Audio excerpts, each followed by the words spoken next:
Well, first of all, my name's Dan Fortney. I was a proud father of Brady William Fortney, an outstanding young man. He was my youngest son.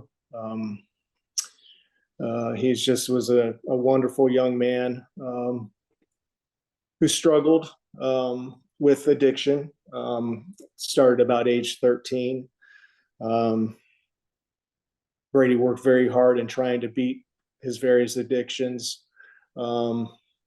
In and out of various rehabs for many years, but in the middle of all that, he worked very hard on being a good person, and he was a gifted athlete. He was very good at just about any sport he decided to play, but he kind of chose soccer and snowboarding as his two top sports. And at the age of 12, Brady was invited to play on the Kentucky State Olympic Development Program team. And it was shortly after that year that he got involved with some prescription pills and started his journey of addiction. But in and out of all those various rehabs and struggles, Brady shined as bright as he could when he was clean. And after I guess it would have been his ninth rehab, which was the one that probably had the most effect on him in a positive way. He chose to move to Utah to keep fighting his battle. Spent 6 months in sober living in Utah, and then that's where he made home after that. 3 years of sobriety, Brady soared like an eagle. He got into boxing and Muay Thai, as you know.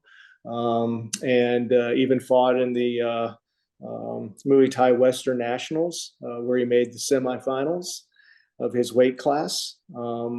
He did wonderful at work. Started out being the top salesperson with a company called ClearLink, and he rose all the way up to management, where he managed a group of 20 salespeople. He used to take the whole group, anyone who wanted to join, out on nature walks. Many of the young people struggled with addiction and had drug problems at the time, and Brady would talk to them about, look at me, I was there, I was where you are, and you can be here. He was always motivating and looking out for the little guy, taking people under his wings. Brady knew no strangers. When he walked into the room, people knew it. He would brighten up everyone's day. He certainly brightened up my days.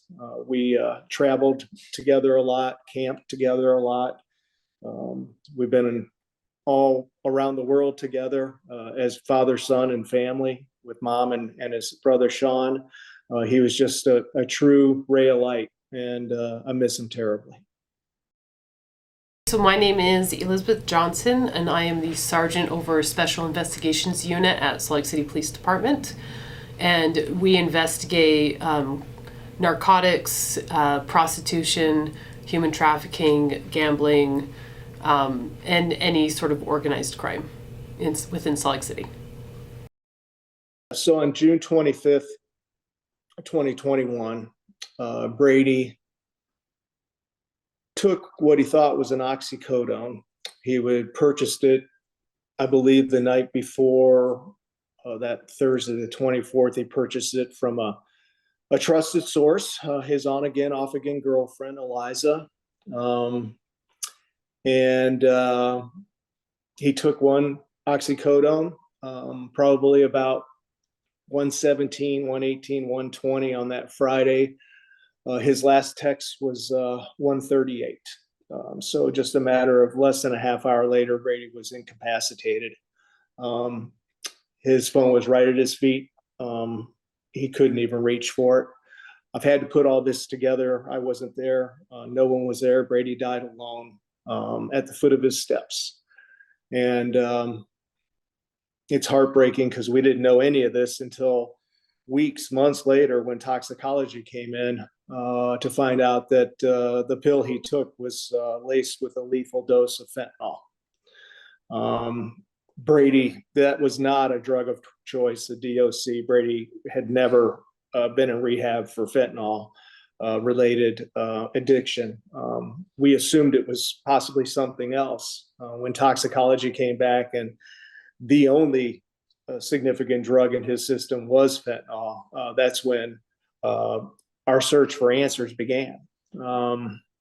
And it started with retrieving Brady's phone from the detective who had it for 9 weeks, which was a mistake. That detective should have turned that phone over to us right away. We could have gotten out in front of this. After 9 weeks waiting for his phone, we sent it to the Salt Lake City DEA, who forwarded it to the FBI forensics lab in Salt Lake City. They were able to break Brady's password and encryption and get into his phone. And it wasn't maybe weeks later that the detective with the DEA called us and said, "We know where he got the pills." It was Eliza. They had the email, the text trail. They were certain about it, and they commenced their investigation, trying to surveil her and get answers for us. That pretty much is when we found out it was fentanyl that killed our son. What is fentanyl? So fentanyl for me is difficult to explain because in my head, all I think about is it's a opioid, it's a depressant, it's a narcotic that is way stronger than heroin. Because you like kind of, in my head, I look at it, I compare it to heroin because it's a similar drug. A chemist would probably lose their mind the way I'm describing this, but because it is a completely different narcotic. But it's a depressant that stops I believe what it's been explained to me is it stops the body from breathing. So like it interrupts that signal that tells the body, the brain's telling the body to breathe. That's interrupted and the body then stops breathing, which is how the overdose occurs.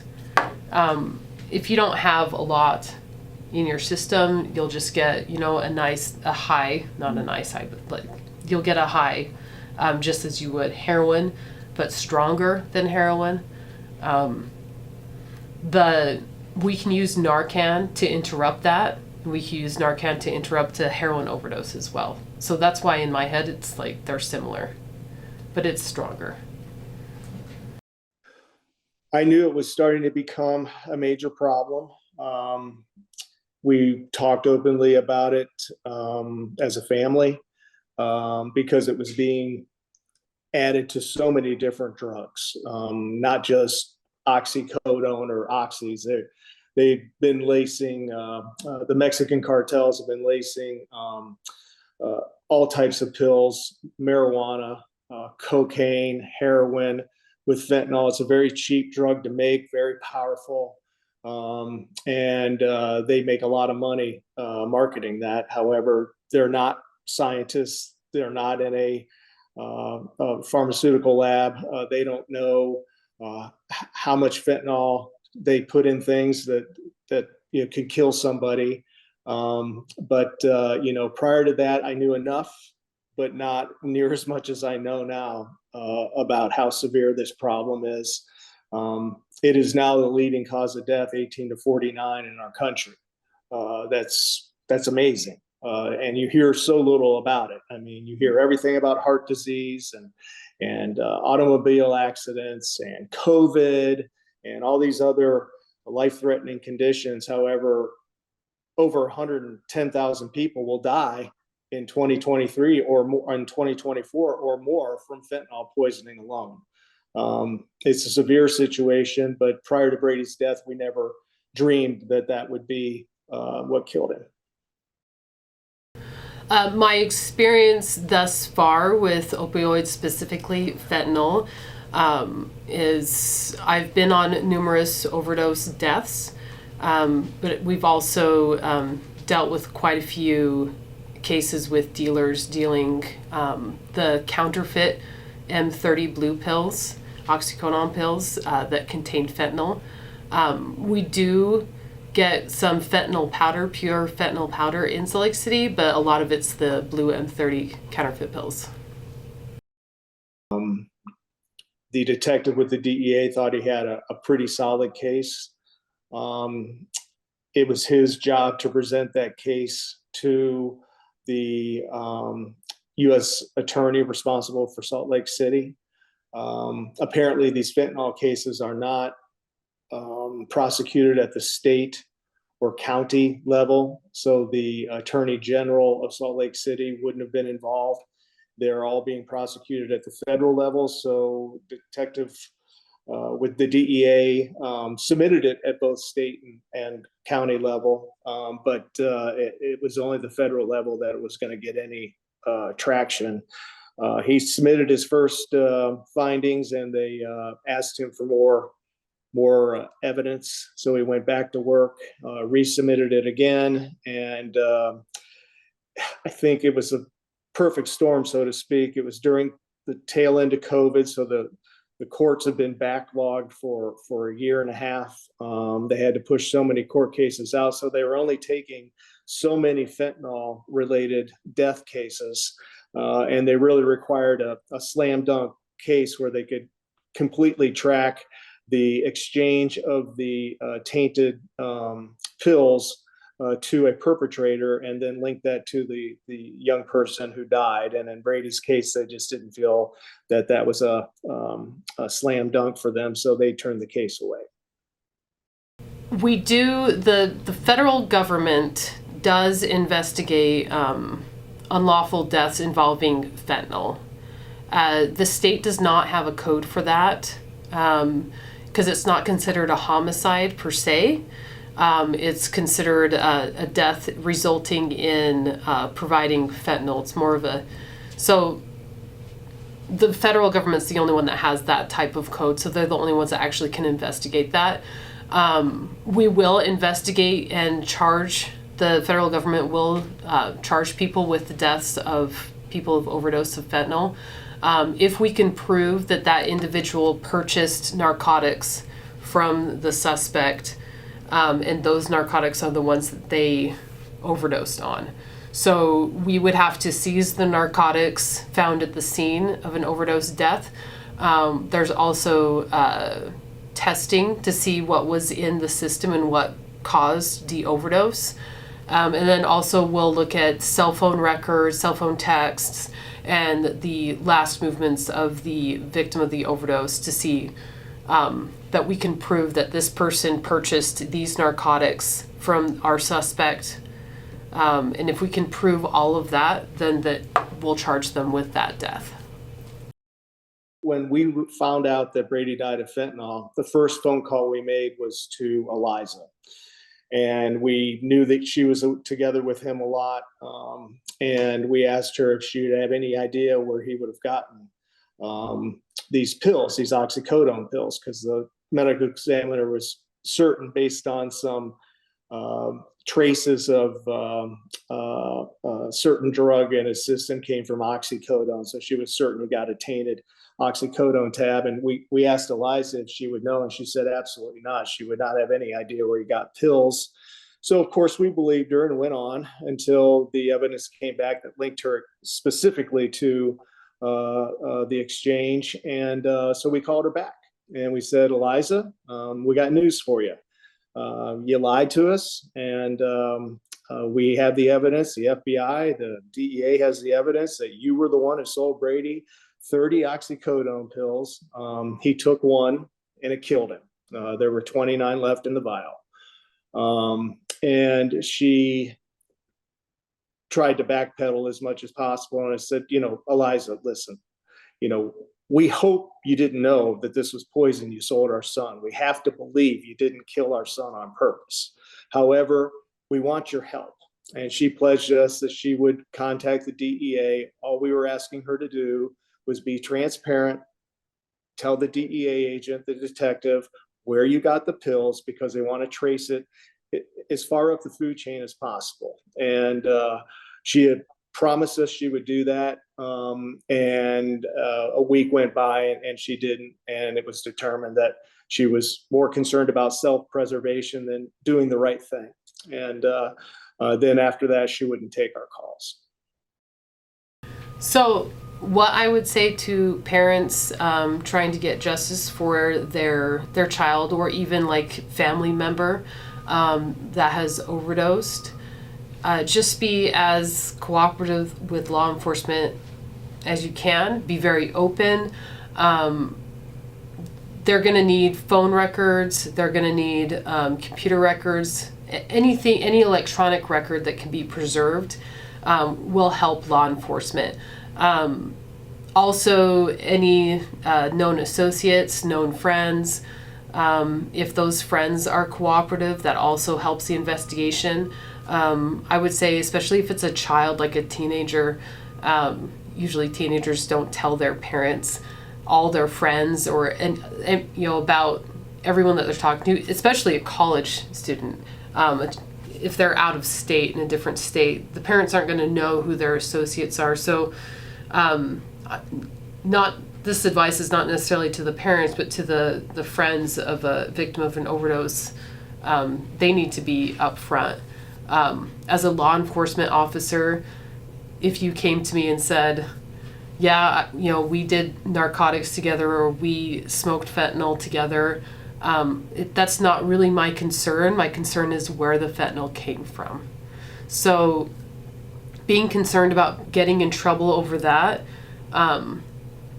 it shouldn't be, you shouldn't be afraid about that. If you're telling me I did narcotics yesterday, I don't have something, I can't charge you with that. That's not, so I can't say like, well, you did drugs, because I don't have any evidence of that. Even if you say to me, I did narcotics yesterday, it's like, okay, I don't care. That's kind of the hurdle that we face with a lot of crimes, is people not wanting to be upfront with us because they themselves are afraid of being in trouble. But there is a bigger picture here. And as a law enforcement officer, if I'm asking you, like, I really just want to find out what happened, I want to get to the bottom of this. If you went and purchased narcotics with him, if you know who his dealer is because you guys share the same dealer, that's the information I want to know. And I'm not going to judge you because you also have an addiction. That's not my concern. And I do try to tell people when I'm talking to them, like, addiction happens. Okay, and everyone has their own story, and I'm not going to judge someone because they're addicted. I've been addicted to cigarettes, and I know that's not the same thing as illegal narcotics, but I understand that addiction is very strong, and it's just not something that I'm concerned about. So I would ask that people would be upfront about that. They assured me the fact that Brady had struggled in the past with drug use would not affect the investigation. At the end of the day, I'm suspect that that's exactly what affected the outcome. We were informed of the inability to move forward with prosecution on or around May, June of 22. So it had been almost a year that Brady was gone. And so, we didn't want to give up the fight. So we continued, following up with the DEA to see if there's any new evidence, if they could revisit it. And in October of 23, I received an invitation from the National DEA, which invited me to come out and speak at the Utah Family Summit held there in Salt Lake City. And it was at that summit, after I spoke, that the U.S. attorney responsible for Utah instructed the new U.S. attorney responsible for Salt Lake City to take another look at Brady's case. So we had hope again. We had hope again that, Brady's just not going to be another number, that, we might be able to make his life and death, matter, do something that's going to make a change. And, it sat with her, the U.S. attorney responsible for Salt Lake City, for approximately 2.5 months. And we were informed, I believe in January of this year, that, again, for the similar reasons, it was turned down before, it was turned down again. And primarily, they continue to say there's no way a defense attorney would probably, they had no way of proving that the pill Brady took came from what Eliza sold him, even though it's pretty evident to me. that is exactly what killed him. But again, Brady had a history of drug use. It's documented. And so being that as it is, they felt the case, it was insurmountable is the word they used to prosecute. So they finally turned down the case. And so we're left with no legal justice. There's a group of individuals in our government, in our society, that in many ways feel that fentanyl poisonings, or they want to use the word overdose, but it's poisoning because most people don't know they're taking it. They think they're taking something else, and that has a lethal dose in it. 2 milligrams is all it takes to kill somebody. And if you're not right there with a Narcan shot or a Narcan inhaler, chances are that person's going to die. But I do believe there's the stigma that the people who die of fentanyl poisonings are addicts. And it's a classification of people in our country that get forgotten about. And it's sad because addiction's a disease, just like any other disease. And with this fentanyl poison on our streets, and from my research, there's enough fentanyl in the country to kill Americans 3.5 times. There's enough fentanyl to kill 980,000 Americans already in our country today. It's a serious problem, but again, it has the stigma because most people who do die are drug users. However, there's a lot of young people, 14, 15, 16, that are just buying one pill off Snapchat, and their parents are finding them dead in the morning. They weren't addicts. They were just experimenting with drugs. Someone told them, oh, try this, it'll be great. Those are getting a little more visibility than a situation in Brady's case where he was a 17-year on and off again drug user. So those are getting a little more traction in the court systems. But I do believe that the reason it isn't out there like COVID is because for some reason it's viewed negatively because many of the people dying have had drug problems in the past.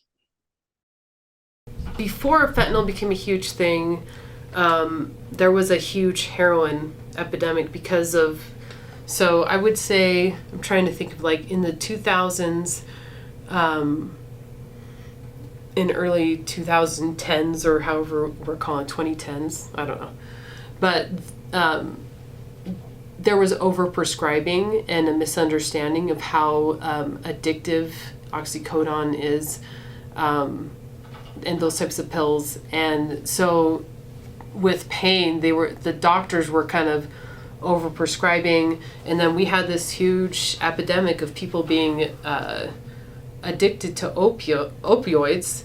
And then heroin is a lot cheaper than those pills, and so because that addiction is so strong, and it actually is quite painful to get off of that,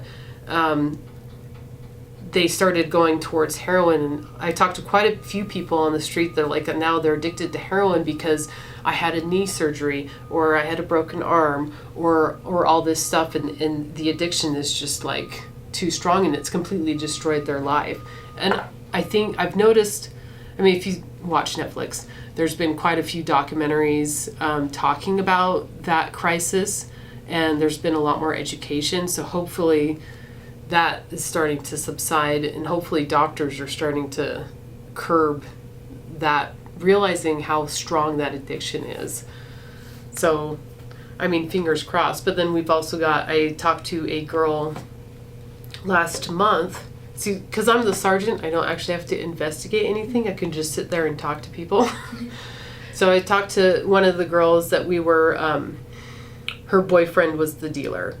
And she said that she became addicted because her boyfriend had committed suicide. He had hung himself. And so she found him. So there's that traumatic event that she has experienced. And so now she's addicted just to try to like get that image. And I'm sure, like, for me, when I think of like people that I've, scenes that I've come across, I can remember every single picture in my head. I can only imagine the impact of that trauma if it's actually someone that I knew, like her. So, I mean, everyone has their own story. Everyone has their own story. And everyone has become addicted or is not. They're just taking that pill and that's the first pill they ever took and then they overdosed on it. So, and everyone has a family that's suffering from that loss. And just because they were bad choices that were made in the past, or they were suffering from a traumatic event or suffering from mental health or whatever it was, it doesn't matter. They were still an individual, they're still a person that passed away because of this.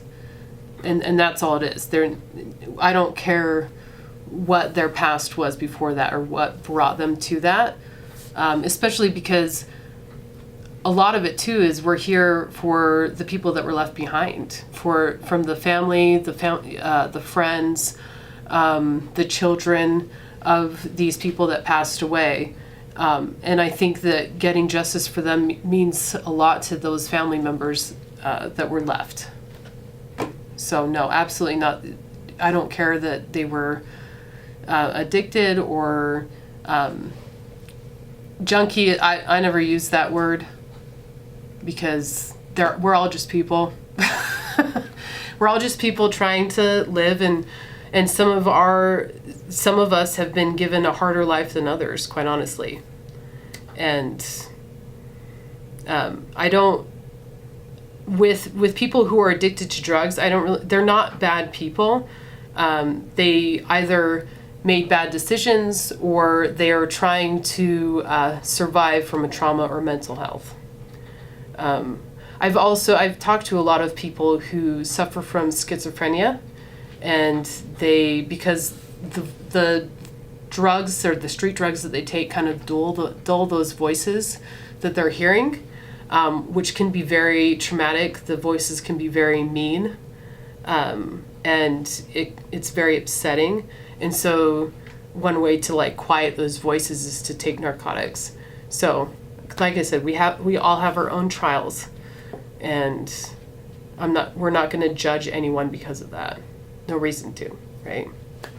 When you find a teenager, or even there was a case where a child was 11 years old and he got a hold of some narcotics. So it wasn't necessarily that he was doing the narcotics and it was an overdose. It was more of an accidental overdose because he ingested narcotics that he didn't know was narcotics. And so cases like that where children ingest narcotics and overdose and die because of that, those are the ones that have been the most impactful to me. Educate yourself. Listen to people like me. All right. This is probably one of the biggest problems or potential medical issues we have in our country. You have to educate yourself so you can educate your family. The precursors for fentanyl are primarily coming out of China. It was first believed that the Chinese were sending the precursors to make fentanyl to the drug cartels in Mexico, primarily Jalisco and Sinaloa drug cartels on the both of those territories are on the western side of Mexico. However, through the DEA's activity and a lot of research, the Chinese also have cartel members they're sending to Mexico to work with the Sinaloa drug cartel, work with Jalisco drug cartel, teaching them how to properly manufacture fentanyl. They give them pill presses at cost. They're working side by side with these cartels. So China is playing a hugely active role in poisoning Americans. And from 18 to 49 years old, that is a very important group of Americans that are dying at a record rate because of this poison coming across the border. We're not doing enough. The current administration in Washington has turned a blind eye to this. They're not holding China accountable. They're certainly, our borders are porous. Every individual who comes across the border, 1 in 6 of those individuals is carrying poison. That's part of their rite of passage. The cartels are putting the poison in their luggage, on their person, and they're advised to go to wherever the U.S. government sends them and peddle that poison in that town. So the fact that our borders are porous is just, who knows how much poison is in our country right now. In Salt Lake City, fentanyl is coming into the community through Mexico, basically. So it comes up through Mexico. We've had dealers say that they're going down to Arizona, picking it up and bringing it up into Utah. The counterfeit pills that I mentioned earlier, the blue M30 pills, those are all being manufactured in Mexico, and then they are brought up through Arizona into Utah. Again, I think one, allow those of us, or encourage those of us who've lost a loved one over fentanyl poisoning, if we so desire and want to come in and talk to the schools, hold forums or town hall meetings and discuss this epidemic, encourage it. Put money behind it. Put some money in your budget to offer a podium for those of us who've lost our children or our family members to speak about it. And those are the people that are going to make change, because their families have been destroyed over it. So they're going to be the ones that are going to touch someone in the audience, and they're going to say, I get it now. I can't take these drugs. Unless you get it from a pharmacy, you don't ever take a pill. Unless it's prescribed, don't take it. And that word needs to get out. And the communities and the municipalities and the local and obviously all the way up to the federal government, state and federal governments need to spend more time promoting awareness. And until we get there, this epidemic is going to continue. I mean, I would venture to say in 24, that number is going to be north of 120,000 that died. And they didn't have to die. I think right now we have community members that call us and give us tips and help us out, and we do get successful cases through those tips. The other thing is just talking to our youth and educating our youth about, because I do think, just trying to think back 20 years from when I was a youth, a lot of times they look at like prescription medications or pills, and that's not so scary to take. So like that's kind of where our issue is with fentanyl, where they've got, oh, it's just a pill. It's not a big deal. And it's not like I'm injecting heroin, or it's not like I'm snorting crack. I'm just like swallowing a pill, or I'm just smoking a pill. So education is a huge thing. Like, this is how dangerous those pills can be. I think that we miss our mark on that, on educating our youth about, because the big thing when I look at education, youth, and narcotics, they talk about heroin, they talk about cocaine, they talk about, smoking and the damage that all these narcotics can do. And we don't really emphasize on pills. So we see a lot, like with Xanax, a lot of college students and high school students take, swallowing Xanax because, like, well, it's a prescription medication. It's not a big deal. Everyone takes it. And oxycodone, all those like painkiller drugs, they can get lumped in with fentanyl, which is why I think they press the fentanyl with those pills, because people feel more comfortable taking pills. We're also seeing, I brought up Xanax because we're seeing counterfeit Xanax bars now that contain fentanyl. And I don't know that that's, I could see a high school student thinking they're taking a Xanax pill and it's got fentanyl in it, which could result in an overdose death. So yeah, it's just mostly education, and just us talking to each other and just working together to against this epidemic.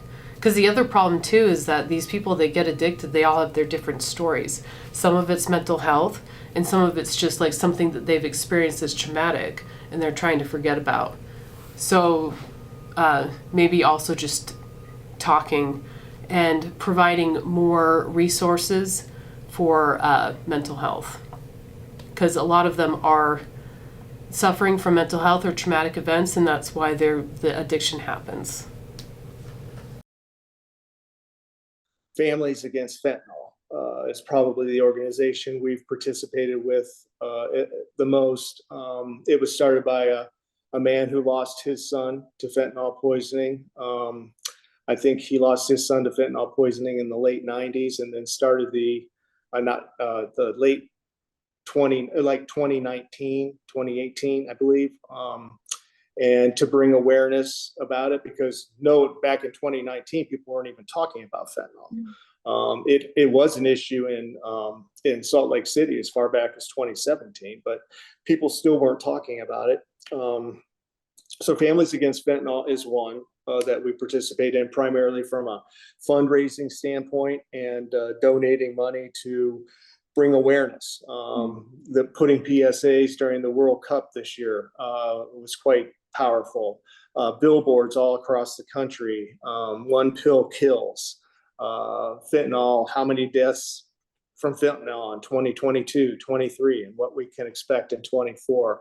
Another organization that I've not participated in yet, but I've heard about it on Fox News about 6 months ago, is a company or a nonprofit that was started by a mom who lost her son.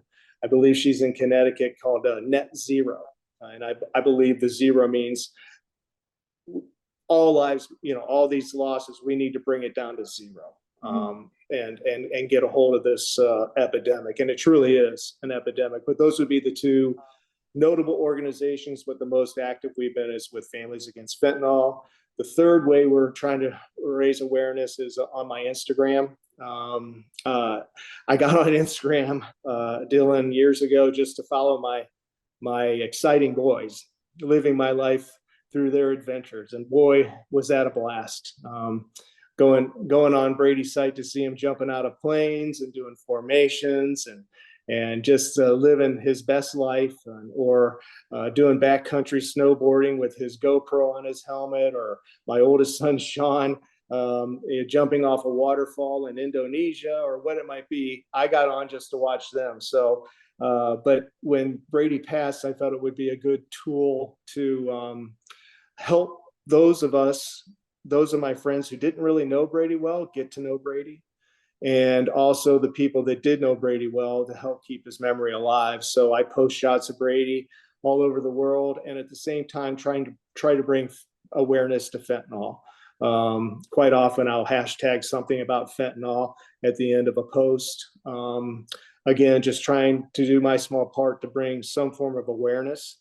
And then the most recent activity I participated in was a podcast called The Other Side of Addiction. It's a man I met at the Utah Family Summit who has, I think he's up to 2,500 episodes now, but I was on his podcast in Thanksgiving of 23, and it was very powerful. We were able to share that with quite a few people. We've gotten a lot of positive traction behind that, and we've also had a lot of donations going towards Families Against Fentanyl because of that podcast.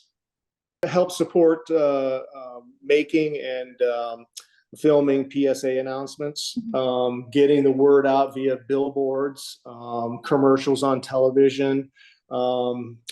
Primarily, that's the main place that the money goes. I think Narcan is readily available to everyone. It seems that everyone has. I think if teachers had it, I always carry it. All of my officers carry it. It's a very good tool. Narcan basically blocks the narcotic for a certain amount of time. The effects of Narcan will wear off in time. So a death can still occur after administering Narcan. So it's important to make sure that once you've administered Narcan, that person goes up to the hospital immediately, because it will wear off.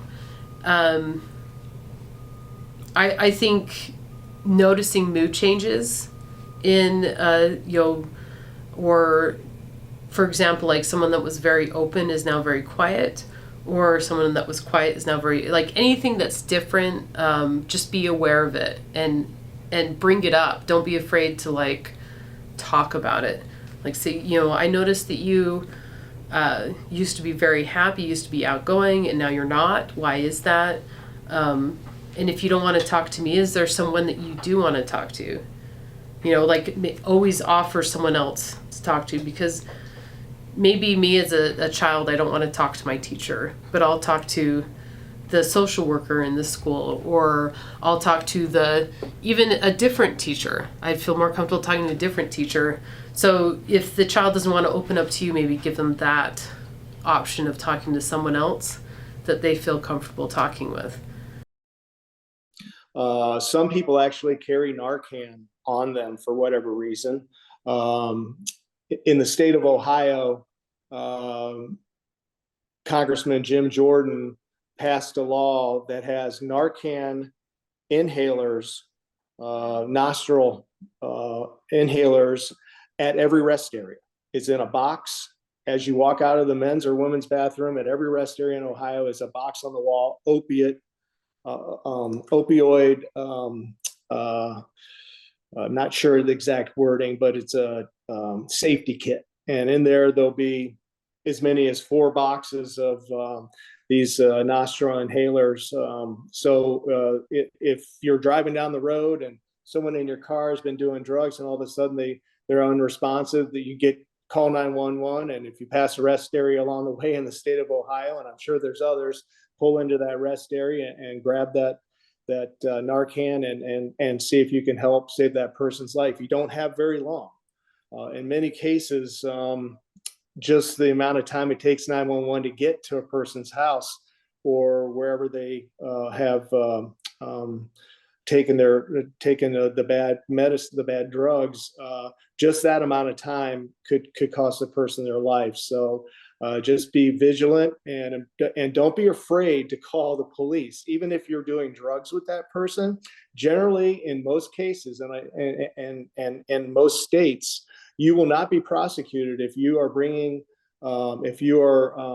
helping to save someone's life. You will not be prosecuted for drug possession. If you made the right call and you called 911 and the police were there, they typically will not arrest you for possession. They'll actually thank you for saving a life. Assume that everything you buy on the streets has fentanyl in it. Be it marijuana, they spray fentanyl on it. Percocet, oxycodone, Oxycontin, cocaine, methamphetamine, Xanax, you name it, it's in everything. If you are a habitual drug user, you can buy testing strips and you can test your drugs. You can purchase them in most states on Amazon. I'm not trying to promote drug use. However, just because someone has a drug problem doesn't mean they should die. And most of these drug users know how to take their drug of choice without dying. However, if their drug of choice has poison in it, how are they going to know? So if you have a habitual drug problem, please get online and test your drugs. If you're a recreational drug user and you're not an addict and you do these things to have fun for whatever reason, test the drugs before you take them. Again, a night out having fun, you don't deserve to die. Again, I'm not promoting illegal drug use. However, if you're going to do it, test it, please, and talk about it. Talk about it with your children. Talk about it with your wife. Talk about it with your husbands, your nieces, your nephews. Just talk about it and let them know that there are ways to avoid it and ways to test it. And the most important thing is just don't take it.